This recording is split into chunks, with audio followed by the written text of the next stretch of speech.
नमस्कार, मैं डॉक्टर विनोद भांबू संजय शिक्षक प्रशिक्षण महाविद्यालय जयपुर से। आज का हमारा प्रकरण है ज्ञान का अर्थ, अवधारणा एवं स्रोत। आज हम जानेंगे कि ज्ञान क्या है, ज्ञान की उत्पत्ति किस प्रकार हुई, ज्ञान के प्रमुख स्रोत क्या हैं।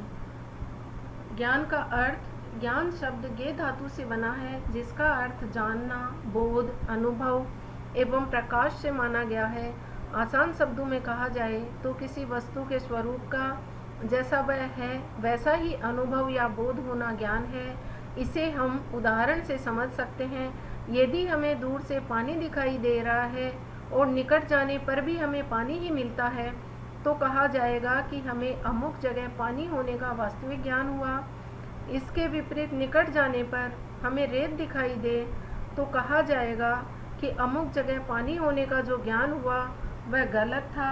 ज्ञान एक प्रकार की मनोदशा है, ज्ञाता के मन में होने वाली एक प्रकार की हलचल है।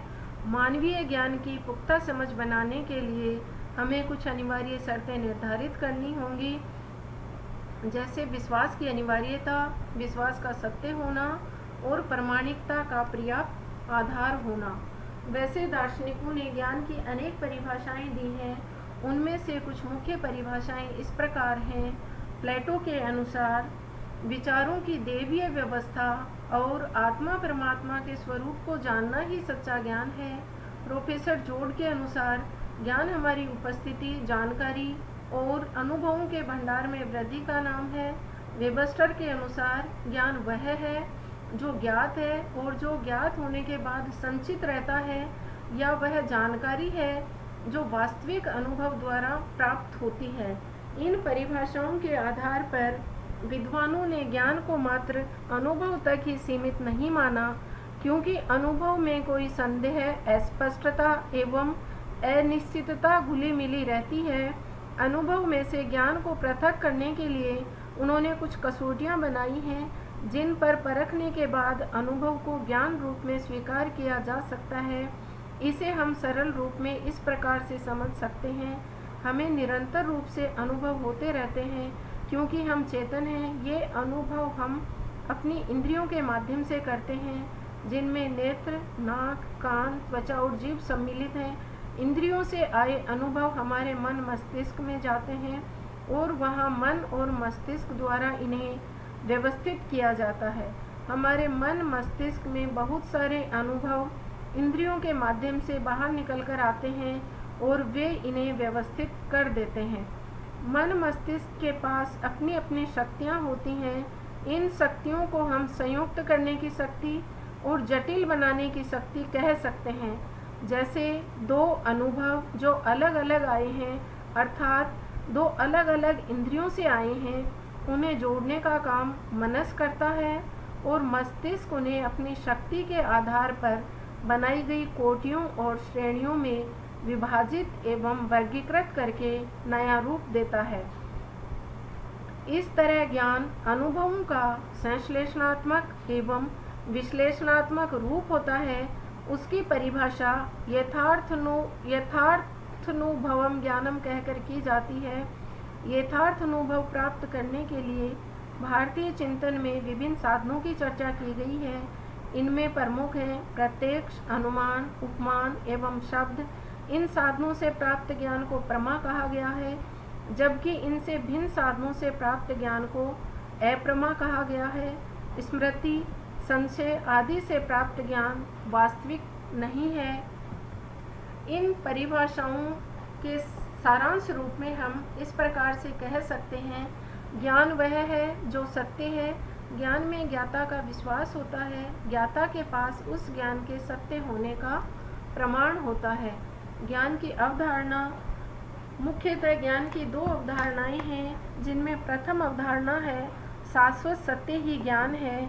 अब हम इसके बारे में चर्चा करेंगे।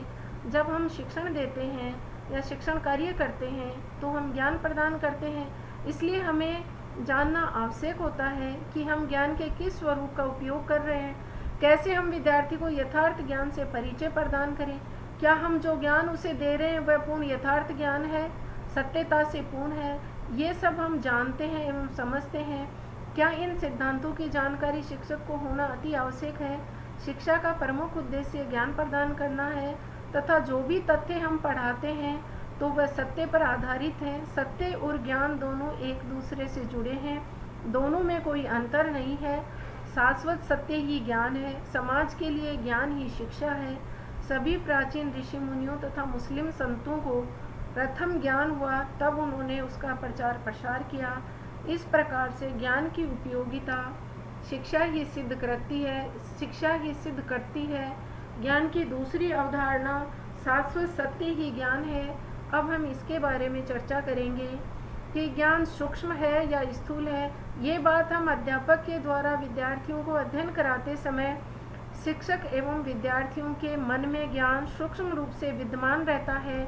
दूसरी ओर पुस्तकों में जो भाषा लिखी है वह ज्ञान स्थूल है।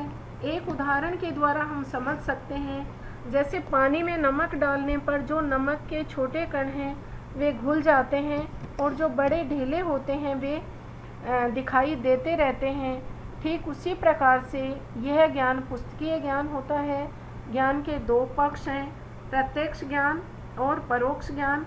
प्रत्यक्ष ज्ञान मनुष्य अपने ज्ञानेंद्रियों से अनुभव के द्वारा प्राप्त करता है और परोक्ष ज्ञान दूसरों के कथनों से या पुस्तकों से प्राप्त होता है। शिक्षा में दोनों प्रकार के ज्ञान का महत्व है। ज्ञान के स्रोत, वैसे ज्ञान के अनेकों स्रोत हैं, लेकिन उनमें से कुछ मुख्य स्रोत इस प्रकार से हैं। ज्ञान का पहला स्रोत है इंद्रियानुभव। इंद्रिय अनुभव हमारे ज्ञान का सबसे महत्वपूर्ण स्रोत है। मानव की 5 ज्ञानेंद्रियां कान, नाक, आँख, त्वचा और जीभ आदि ध्वनि, रंग, गंध, ताप तथा रस का ज्ञान देती हैं, जिन्हें हम ज्ञानेंद्रियानुभव कहते हैं। ज्ञान का एक बहुत बड़ा भाग हमें ज्ञानेंद्रियों से ही प्राप्त होता है, इसलिए इंद्रियां ज्ञान का स्रोत हैं। जिस ज्ञान की प्राप्ति में अधिक से अधिक ज्ञानेंद्रियों का प्रयोग होता है वह ज्ञान स्थायी तथा पूर्ण होता है। ज्ञान का द्वितीय स्रोत है तर्क बुद्धि। तर्क ज्ञान का स्रोत है। तर्क में बुद्धि का सहारा लेकर अनुमान लगाया जाता है तथा इस क्रिया से ज्ञान प्राप्त होता है। बुद्धि का कार्य कल्पना, सोचना, विचारना तथा तर्क देना है।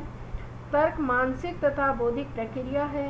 इस प्रक्रिया के माध्यम से मानव अपना कोई मत बनाता है या किसी निष्कर्ष पर पहुंचता है। ज्ञान प्राप्ति के लिए तर्क के अंतर्गत 2 विधियां होती हैं जिनका प्रयोग किया जाता है। पहली विधि है आगमन विधि और दूसरी विधि है निगमन विधि। ज्ञान का तीसरा स्रोत है शब्द या आप्तवचन। आप्तवचन ज्ञान का स्रोत न तो बुद्धि है और न ही इंद्रियानुभव। प्राय देखा जाता है कि बहुत सा ज्ञान जो हमारे पास है उसे न तो ज्ञानेंद्रियों के द्वारा प्राप्त किया जाता है तथा न ही इस ज्ञान को प्राप्त करने के लिए बुद्धि का प्रयोग किया गया है। हमें ऐसे ज्ञान के लिए विशेषज्ञ पर निर्भर रहना पड़ता है। ज्ञान के लिए अलग अलग क्षेत्रों के लिए अलग अलग विशेषज्ञ होते हैं, जैसे रसायन, भौतिकी, इतिहास, गणित आदि के विशेषज्ञ। उदाहरण स्वरूप इन उदाहरणों से हम इसको समझ सकते हैं, जैसे गुरुत्वाकर्षण का सिद्धांत न्यूटन ने तथा ताजमहल शाहजहां ने बनवाया था। ये ज्ञान हमें आप्तवचन से प्राप्त हुआ है, इसलिए ज्ञान भंडार का बहुत बड़ा भाग विशेषज्ञ के कथनों में विश्वास करके प्राप्त किया जाता है। ज्ञान का चौथा स्रोत है अंतःप्रज्ञा। यह ज्ञान एक तरह की अंतःकरण की आवाज़ है, केवल इसका स्वरूप स्पष्ट नहीं है। यह ज्ञान भी न तो इंद्रियानुभव तथा न ही तर्क बुद्धि द्वारा होता है। अंतःकरण की आवाज़ से एक अलग तरह का अनुभव होता है जो 5 इंद्रियों के अनुभव से परे का अनुभव है। इसलिए उस अनुभव को मनुष्य की 6ठी इंद्रिय का भी नाम दिया है। संपूर्णता का बोध और उसकी अनुमति का नाम अंतःक्रिया है। इसको भाषा के माध्यम से अभिव्यक्त करने में कठिनाई आती है। इसमें ज्ञात तथा ज्ञेय 2 नहीं रहते। इस अनुभूति में ज्ञाता ज्ञेय में लीन हो जाता है। ज्ञान का 5वां स्रोत है प्रयोगात्मक। इस प्रकार का ज्ञान व्यक्ति वैज्ञानिकों द्वारा किए गए प्रयोगों से प्राप्त करता है। ये प्रयोग नियंत्रित परिस्थितियों में किए जाते हैं। इस ज्ञान की पुष्टि अन्य व्यक्तियों द्वारा पुनः प्रयोग करने से की जाती है। प्रयोगों द्वारा ये नियम निकाले जाते हैं। इस प्रकार प्रयोग द्वारा ज्ञान प्राप्ति की सशक्त विधि है। ज्ञान का छठा स्रोत है श्रुति। श्रुति का संबंध धार्मिक ज्ञान से होता है। धार्मिक ज्ञान के लिए श्रुति महत्वपूर्ण स्रोत है। चाहे भारत हो या दूसरे देश, यहाँ के धार्मिक ग्रंथों का आधार श्रुति है। हमारे ऋषि मुनियों तथा गुरुओं को दिव्य व अलौकिक शक्तियों से ज्ञान प्राप्त होता है, जो बाहरी कानों से नहीं सुना जा सकता, अपितु अंतःकरण से सुना जा सकता है। यह ज्ञान काल और देशों की सीमाओं से बंधा हुआ नहीं है। यह ज्ञान सार्वभौमिक होता है तथा इसमें किसी प्रकार का परिवर्तन नहीं किया जा सकता है। धन्यवाद।